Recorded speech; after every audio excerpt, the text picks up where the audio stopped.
Very good morning to all of you. Ma'am यानी Manish Sharma start करने जा रहा हूँ नर्सिंग एंट्रेंस एग्ज़ाम का बहुत ही इम्पोर्टेंट सब्जेक्ट जिसका नाम है nursing aptitude. Nursing entrance exam में नर्सिंग एप्टीट्यूड से 24 नंबर के बहुत ही इम्पोर्टेंट क्वेश्चन पूछे जाते हैं। तो आज हम स्टार्ट करने जा रहे हैं नर्सिंग एप्टीट्यूड का सिलेबस, जिसमें हम क्या क्या पढ़ना चाहते हैं नर्सिंग एप्टीट्यूड में, वो सारे टॉपिक हम इसमें क्लियर करेंगे। तो सबसे पहला टॉपिक हम क्या क्या पढ़ेंगे, तो सबसे पहला टॉपिक है वाइटल साइन। वाइटल साइन में बच्चों हम लोगों को क्या क्या पढ़ना पड़ेगा, टेम्परेचर पढ़ेंगे, पल्स पढ़ेंगे, रेस्पिरेशन के बारे में पढ़ेंगे, बीपी प्रेशर ब्लड प्रेशर के बारे में पढ़ेंगे, पेन के बारे में पढ़ेंगे। इन सब की हम नॉर्मल फाइंडिंग्स के बारे में पढ़ेंगे एंड एबनॉर्मल फाइंडिंग्स के बारे में पढ़ेंगे। एबनॉर्मल फाइंडिंग्स में अगर टेम्परेचर, पल्स, प्रेशर, रेस्पिरेशन ज़्यादा हो जाता है तो क्या बॉडी में चेंजेज आते हैं, अगर ये सारी चीज़ें कम हो जाती हैं तो बॉडी में क्या चेंजेस आते हैं, ये सारी चीज़ें हम कवर करेंगे वाइटल साइन वाले टॉपिक में। इसके बाद दूसरा हम लोग टॉपिक पढ़ेंगे नर्सिंग एप्टीट्यूड में, वो पढ़ेंगे hospital and health care system. Hospital and health care system में हम लोग पढ़ेंगे कौन कौन से डिपार्टमेंट जो होते हैं हॉस्पिटल में होते हैं। जैसे आप लोग जब हॉस्पिटल जाते हैं तो वहाँ पे आपने देखा होगा ओपीडी जिसका नाम होता है आउट पेशेंट डिपार्टमेंट। आप लोगों ने देखा होगा आईपीडी जिसमें होता है इन patient department.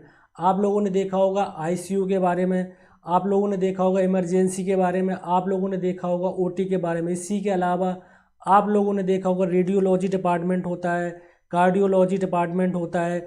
Different different type के डिपार्टमेंट जो होते हैं वो हम लोग कवर करेंगे इस वाले टॉपिक में, जिसका नाम है वेरियस डिपार्टमेंट इन हॉस्पिटल। इसके बाद अगला टॉपिक वो हम लोग कवर करेंगे type of medical specialist. Hospital में आप लोगों ने देखा होगा बहुत बहुत डिफरेंट डिफरेंट टाइप के क्यूबिक बने रहते हैं, वहाँ पे डिफरेंट डिफरेंट टाइप की स्पेशलिस्ट बैठे रहते हैं।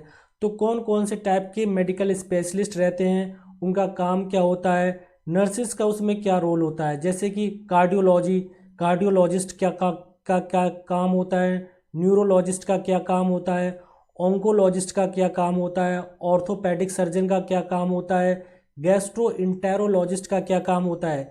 जैसे मैं एक आपको एग्जांपल दूँ, कार्डियोलॉजिस्ट का काम होता है कोई भी डिसीज़ को डायग्नोस करना और उसको ट्रीट करना है। ऐसे ही न्यूरोलॉजिस्ट का काम होता है ब्रेन एंड नर्व से रिलेटेड जो भी डिसीज़ हैं उनको डायग्नोस करना और उनका ट्रीटमेंट करना। ऐसे ही ऑन्कोलॉजिस्ट का भी काम होता है जो भी कैंसर से रिलेटेड चीज़ें रहती हैं उनको डायग्नोस करना और उनका ट्रीटमेंट करना। तो ये सारी चीज़ें हम लोग पढ़ेंगे टाइप ऑफ मेडिकल स्पेशलिस्ट में, कौन कौन से मेडिकल स्पेशलिस्ट होते हैं, उनका क्या काम होता है, नर्सेस का क्या रोल होता है इन सब में। इसके बाद हम लोग टॉपिक कवर करेंगे वो है important hospital symbol and sign. Hospital में कौन कौन से सिंबल्स एंड साइन यूज़ होते हैं वो सारा हम इस वाले टॉपिक में हम लोग कवर करेंगे। जैसे आप लोगों ने देखा होगा रेडियो एक्टिव का साइन यूज किया जाता है, और भी बहुत सारे different different sign and symbol use किए जाते हैं। वो सारी चीज़ें हम लोग इस वाले टॉपिक में डिस्कशन करेंगे। इसके साथ साथ हम लोग देखेंगे एब्रीविएशन। जब आप हॉस्पिटल में जाते हो तो उसमें आप देखते हो कि डॉक्टर आप लोग को टैबलेट लिख देता है, टैबलेट पैन 40 BD या टैबलेट पैन 40 OD। तो ये जो BD होता है, ये OD होता है, ये HS होता है या SOS होता है, इनका क्या फुल फॉर्म होता है, क्या इनका मतलब होता है। तो ये सारी चीज़ें हम लोग पढ़ेंगे एब्रीविएशन में। इसके बाद अगला टॉपिक आएगा वो है नर्सिंग प्रोफेशन एंड उसका basic, nursing profession and basic. तो इसमें हम लोग पढ़ेंगे what is the history and development of nursing in India. India में नर्सिस का क्या हिस्ट्री रहा, क्या इसका डेवलपमेंट हुआ, कैसे कैसे इसका डेवलपमेंट हुआ, नर्सिस का ओरिजिन कहाँ से हुआ, इंडिया में नर्सिस का कब आया, इसमें कौन कौन से कोर्सेज होते हैं। ठीक है, ये सारी चीज़ें हम लोग कवर करेंगे। History and development in India, कौन कौन सी नर्सेज क्या क्या प्रॉब्लम फेस करती है ड्यूरिंग क्लिनिकल ड्यूटी या हॉस्पिटल में क्या क्या फेस करती है प्रॉब्लम। ये सारी चीज़ें हम लोग पढ़ेंगे history and development of nurses in India. इसके बाद अगला टॉपिक रहेगा duties and responsibilities of professionally qualified nurse. क्या ड्यूटीज़ रहती है, क्या रिस्पॉन्सिबिलिटी रहती हैं, एक प्रोफेशन क्वालिफाइड नर्स की क्या ड्यूटीज़ एंड रिस्पॉन्सिबिलिटी रहती हैं, ये सारा हम कवर करेंगे इस वाले टॉपिक में। जैसे कि मेडिसिन को एडमिनिस्टर करना, एडवोकेटिंग द पेशेंट, ये सारी जो है ड्यूटीज़ एंड रिस्पॉन्सिबिलिटीज इसको हम डिटेल में जो है 1 बाई 1 करके इस वाले चैप्टर में कंप्लीट करेंगे। इसके बाद हम लोग क्या कवर करेंगे, qualities of a good nurse. एक गुड नर्स की क्या क्या क्वालिटीज़ होती हैं वो हम जो है इस वाले टॉपिक में देखेंगे, जैसे कंपेशन हो गया, एम्पैथी होगी, कॉम्पिटेंस हो गया, प्रोफेशनलिज्म हो गया, कम्युनिकेशन स्किल हो गया, क्रिटिकल थिंकिंग हो गई। ये सारी चीज़ें जो है 1 बाई 1 करके हम लोग इस वाले टॉपिक में कवर करेंगे। इसका नाम है qualities of a good nurse. ये सारी चीज़ें जो होती है एक नर्स को गुड नर्स बनाते हैं, तो ये सारी चीज़ें हम लोग कवर करेंगे इस वाले टॉपिक में। इसके बाद जो अगला टॉपिक रहेगा उसका नाम रहेगा scope and opportunity in nursing.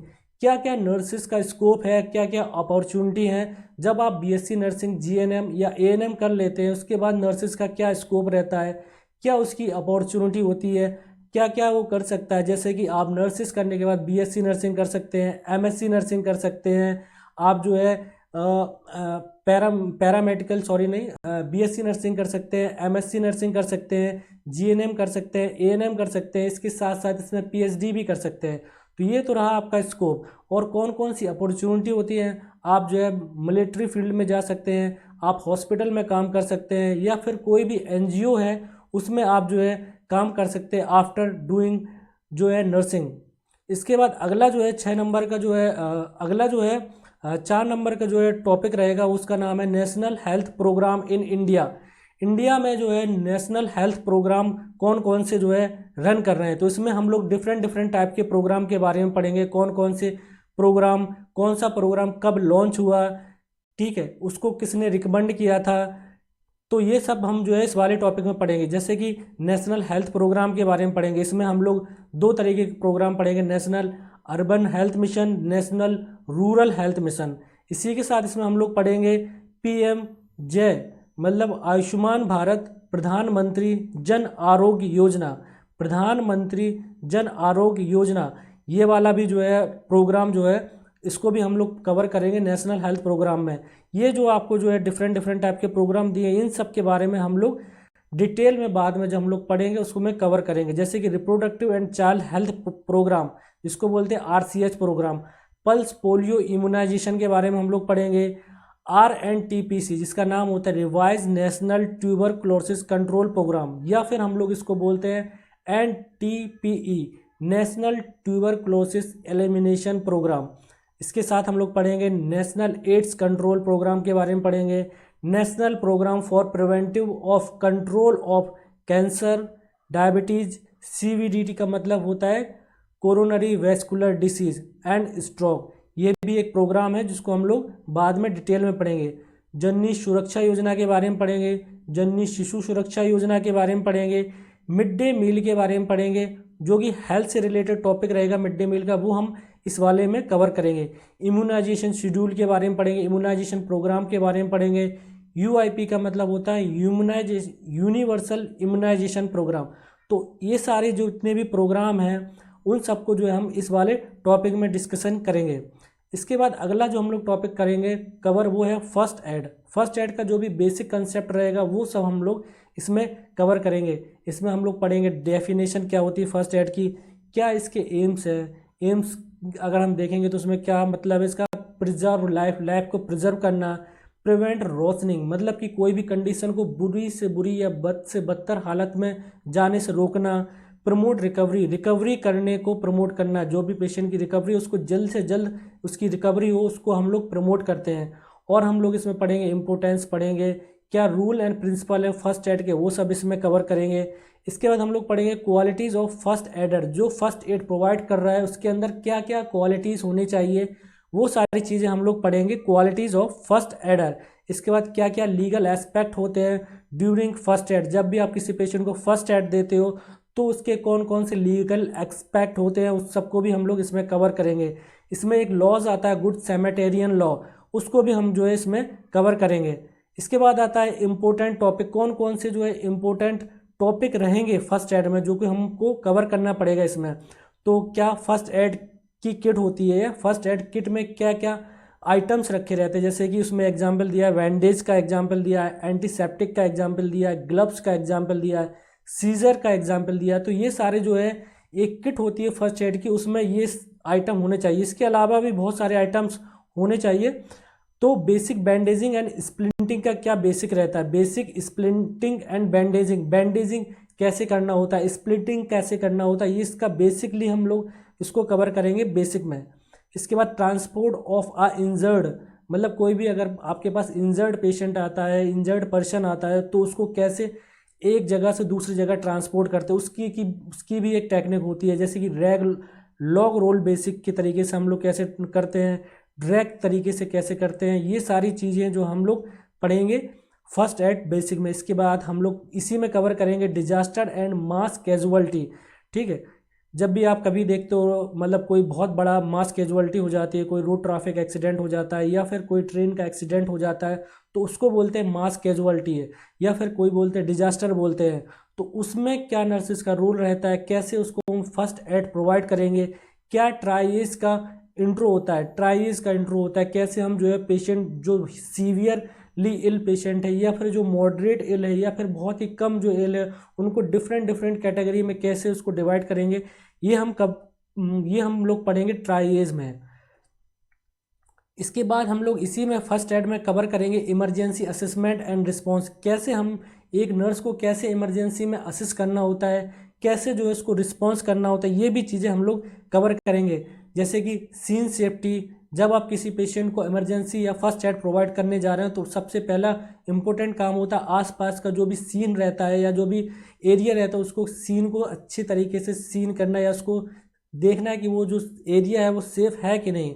तो उसमें जो है प्राइमरी सर्वे में हम लोग देखेंगे DRABC, ये एक निमोनिक है जिसकी तरह से हम लोग जिसको हम याद करेंगे। जैसे कि D का मतलब होता है डेंजर, R का मतलब होता है रिस्पॉन्स, A का मतलब होता है एयरवे, B का मतलब होता है ब्रीथिंग, C का मतलब होता है सर्कुलेशन। इसका मतलब ये है कि जब आप किसी भी ऐसी जगह पे जाते हैं जहाँ पे आपको फर्स्ट एड प्रोवाइड करना होता है, तो सबसे पहले आप वो देखते हैं कोई भी जो भी आसपास का सीन है वो डेंजर जोन में तो नहीं है। इसके बाद हम लोग प्राइमरी सर्वे करते हैं कि जो है पेशेंट कैसा है, पेशेंट डेंजर में तो नहीं है, पेशेंट रिस्पॉन्स कर रहा है कि नहीं कर रहा, उसका एयरवे ओपन है कि नहीं है, वो पेशेंट ब्रीथिंग कर रहा है कि नहीं कर रहा, उसका सर्कुलेशन प्रॉपर मेंटेन है कि नहीं है। ये सारी चीज़ें जब हम लोग डिटेल में पढ़ेंगे, जब हम लोग 1 बाय 1 करके पढ़ेंगे, तब जो हम उसको डिटेल में पढ़ेंगे। इसके बाद सेकेंडरी सर्वे कैसे हम लोग करते हैं, हेड टू टॉ जो है चेक कैसे करते हैं पेशेंट का, जो भी इमरजेंसी में पेशेंट रहता है उसको हेड टू टो चेक कैसे करते हैं। इसके बाद रिकवरी की पोजीशन कौन कौन सी होती हैं, ये सारा जो है हम लोग डिटेल में बाद में पढ़ेंगे। और इसके बाद हम लोग इसी फर्स्ट एड में हम लोग पढ़ेंगे बेसिक लाइफ सपोर्ट, जिसको बोलते हैं BLS, बेसिक लाइफ सपोर्ट, या फिर हम लोग इसी में पढ़ेंगे CPR के बारे में भी हम लोग इसी में पढ़ेंगे, जिसका नाम होता है coronary pulmonary resuscitation, sorry cardio pulmonary resuscitation के बारे में हम लोग इसी में पढ़ेंगे। इसमें एडल्ट CPR क्या होता है, उसका रेशियो क्या होता है, 13:2 का रेशियो जैसे लिखा हुआ है। चेस्ट कंप्रेशन एंड ब्रीथिंग का रेशियो क्या होता है, ठीक है, कितनी डेप्थ तक जो है उसको जो है चेस्ट कंप्रेट करना चाहिए, उसकी रेट क्या होना चाहिए, हार्ट की रेट क्या होना चाहिए, ये ठीक है। इसके बाद हैंड ओनली CPR क्या होता है।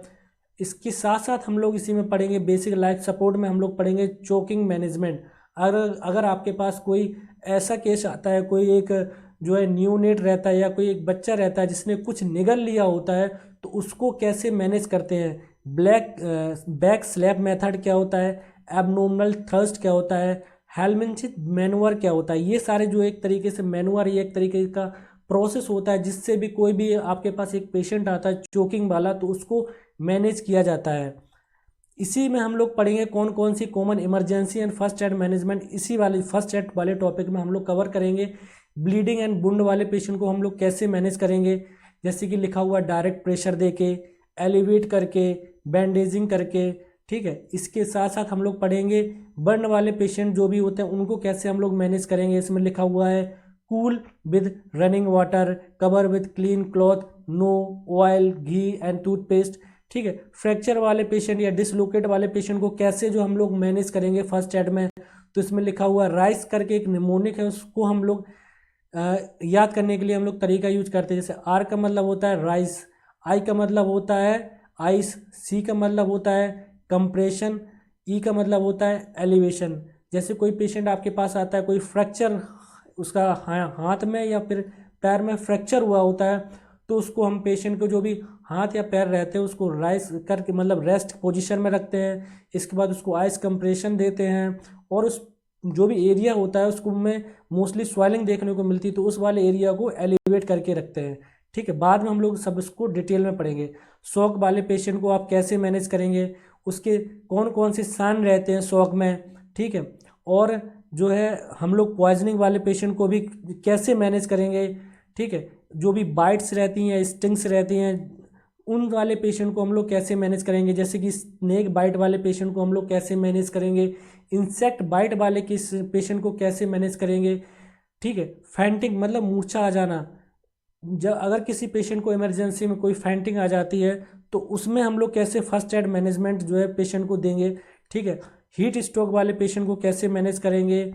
ठीक है, सीजर वाले जिसको दौरे आते हैं, जिसको मिर्गी बोलते हैं, उस वाले पेशेंट को हम लोग कैसे मैनेज करेंगे। ये सारी चीज़ें हम लोग कवर करेंगे फर्स्ट एड मैनेजमेंट में। इसके साथ साथ एक फॉरिजन बॉडी जो होती है, अगर किसी के कान में, ठीक है, किसी के मतलब मुंह में कोई फॉरिजन बॉडी, आइज़ में, ईयर में, नोज़ में फॉरिजन बॉडी जो है चली जाती है तो उसको कैसे रिमूव करते हैं, क्या उसका प्रोसेस होता है, ये सारी चीज़ें हम लोग कवर करेंगे फर्स्ट एड वाले टॉपिक में। इसके बाद आपका 6वां नंबर का टॉपिक रहेगा, उसका नाम रहेगा हाइजीन। हाइजीन जो है हम लोग कवर करेंगे इसी वाले मतलब नर्सिंग एप्टीट्यूड वाले सिलेबस में। इसमें आपका रहेगा पर्सनल हाइजीन रहेगा, आगे आप पढ़ेंगे इन्वायरमेंटल हाइजीन। तो उसमें हम लोग बेसिकली डेफिनेशन के बारे में पढ़ेंगे, क्या क्या इंपॉर्टेंस होती है उसके बारे में पढ़ेंगे। डेली केयर क्या होता है, देखिए हम लोग पेशेंट और नर्स दोनों के रोल से हम लोग पढ़ेंगे पर्सनल हाइजीन। पेशेंट के लिए भी पर्सनल हाइजीन का क्या रोल है, जो नर्स रहते हैं उनके लिए भी पर्सनल हाइजीन का क्या रोल है, ये दोनों चीज़ें हम लोग कवर करेंगे हाइजीन में। जैसे कि डेली केयर में हम लोग बाथिंग पढ़ेंगे, ओरल हाइजीन के बारे में पढ़ेंगे, हेयर केयर के बारे में पढ़ेंगे, हम लोग पढ़ेंगे नेल केयर, पेरिनेल केयर। इसके साथ साथ हम लोग पढ़ेंगे बेड मेकिंग के बारे में। बेड मेकिंग में हम लोग पढ़ेंगे ओपन बेड मेकिंग क्या होता है, क्लोज बेड मेकिंग क्या होता है, ऑक्यूपाइड बेड क्या होता है, ऑपरेशनल बेड क्या होता है, फ्रैक्चर बेड क्या होता है। ठीक, इसके साथ साथ हम लोग कवर करेंगे कौन कौन सी कंफर्ट डिवाइसेस रहती हैं जो कि यूज की जाती हैं बेड मेकिंग के साथ में। इसके साथ हम लोग कवर करेंगे केयर ऑफ प्रेशर पॉइंट। जब भी कोई पेशेंट आपके पास आता है तो अगर कोई पेशेंट जो है काफ़ी लंबे समय से बेड रिडन है तो उसके प्रेशर पॉइंट की केयर करना बहुत ज़्यादा इंपॉर्टेंट रहता है, नहीं तो पेशेंट को बेड सोर होने के चांस रहते हैं। तो केयर ऑफ प्रेशर पॉइंट बहुत ही ज़्यादा इंपॉर्टेंट टॉपिक रहता है, जिसमें हम लोग पढ़ेंगे बेड सोर को कैसे प्रिवेंट करेंगे किसी भी पेशेंट में। ठीक है, इसके साथ हम लोग पढ़ेंगे हाइजीन नीड इन इलनेस। ठीक है, जो भी बेड रिडन पेशेंट हैं उनकी हाइजीन को कैसे मेंटेन करवाते हैं। इसके साथ ही इसमें पढ़ेंगे हम लोग इन्वायरमेंटल हाइजीन। अभी हम लोगों ने पढ़ा था पर्सनल हाइजीन के बारे में, इसी में हम लोग करेंगे इन्वायरमेंटल हाइजीन। क्योंकि आप सब लोग हॉस्पिटल जो है इन्वायरमेंट में काम करेंगे तो ज़रूरी रहता है कि हॉस्पिटल का भी इन्वायरमेंट हाइजीन रहे। तो इसमें हम लोग पढ़ेंगे वार्ड का सैनिटेशन क्या होता है, कैसे वेस्ट को डिस्पोजेबल करते हैं। इसी में हम लोग कवर करेंगे बायोमेडिकल वेस्ट मैनेजमेंट। इसी में हम लोग कवर करेंगे कलर कोडिंग। ठीक है, वेंटिलेशन क्या होता है। ठीक है, प्रॉपर लाइटिंग कैसी होनी चाहिए, नॉइस कंट्रोल होना चाहिए। जिस भी आप वार्ड में या फिर आईसीयू में काम कर रहे हैं तो उसमें प्रॉपर वेंटिलेशन होना चाहिए, प्रॉपर लाइटिंग होना चाहिए, नॉइस कंट्रोल कैसे करते हैं ये भी जो है चीज़ें होनी चाहिए। इसके साथ साथ वाटर प्यूरिफिकेशन भी होना चाहिए। जो भी आप फूड प्रोवाइड कर रहे हो पेशेंट की उसकी हाइजीन भी मेंटेन होना चाहिए। जब भी आप वार्ड में जा रहे हो या फिर कोई भी मतलब हॉस्पिटल रिलेटेड मतलब एरिया में काम कर रहे हो तो उसमें कोई भी इंसेक्ट या रोडेंट भी नहीं होना चाहिए, उसको भी आपको कंट्रोल कराना रहता है। हाउस कीपिंग इन वार्ड में हाउस कीपिंग का क्या रोल रहेगा, फ्लोर क्लीनिंग कैसे करवाएंगे, लिनिन हैंडलिंग कैसे करवाएंगे, ये सारा भी जो है इन्वायरमेंटल हाइजीन में आता है, जो कि आपको इस वाले टॉपिक में आपको कवर करना पड़ेगा। इसके साथ साथ आप लोग पढ़ेंगे infection control and hospital hygiene. ठीक है, इसमें हम लोग पढ़ेंगे हैंड हाइजीन क्या होती है, हैंड हाइजीन के बारे में पढ़ेंगे, हैंड वॉशिंग की टेक्निक पढ़ेंगे। जो WHO है वर्ल्ड हेल्थ ऑर्गेनाइजेशन, उसने 7 स्टेप बताए हैं हैंड वॉशिंग के। इसके साथ हम लोग कवर करेंगे nosocomial infection, hospital acquired infection को हम लोग इसी में कवर करेंगे। उसके कॉजेस पढ़ेंगे, इसके प्रिवेंशन पढ़ेंगे। इसके बाद आइसोलेशन टेक्निक क्या होती है, पीपीई, आप लोगों ने कोविड के टाइम पे बहुत ही ये वाला नाम सुना होगा, पीपीई किट। ठीक है, इसको कैसे डोनिंग करते हैं, कैसे इसको डोफिंग करते हैं। ठीक है, इसका फुल फॉर्म होता है पर्सनल प्रोटेक्टिव इक्विपमेंट। इसको कैसे यूज़ करते हैं, कैसे इसको पहनते हैं, कैसे इसको रिमूव करते हैं, तो इसको भी हम लोग इसी में कवर करेंगे। इसके बाद हम लोग कवर करेंगे स्टेरिलाइजेशन के बारे में, डिसइंफेक्टेंट के बारे में, कौन कौन से मेथड होते हैं, जैसे कि बॉयलिंग हो गया, ऑटोक्लेविंग हो गया। ठीक है, ये सब चीज़ें हम लोग इसमें कवर करेंगे। इसके साथ हम लोग कवर करेंगे इम्यूनाइजेशन प्रिकॉशन के बारे में, बायोमेडिकल वेस्ट मैनेजमेंट के बारे में। तो ये सारी चीज़ें हम लोग कवर करेंगे इसमें। तो हम लोग वन बाई वन करके जो है इसमें जितने भी टॉपिक थे वो सबको हम कवर करेंगे। ठीक है, थैंक यू सो मच।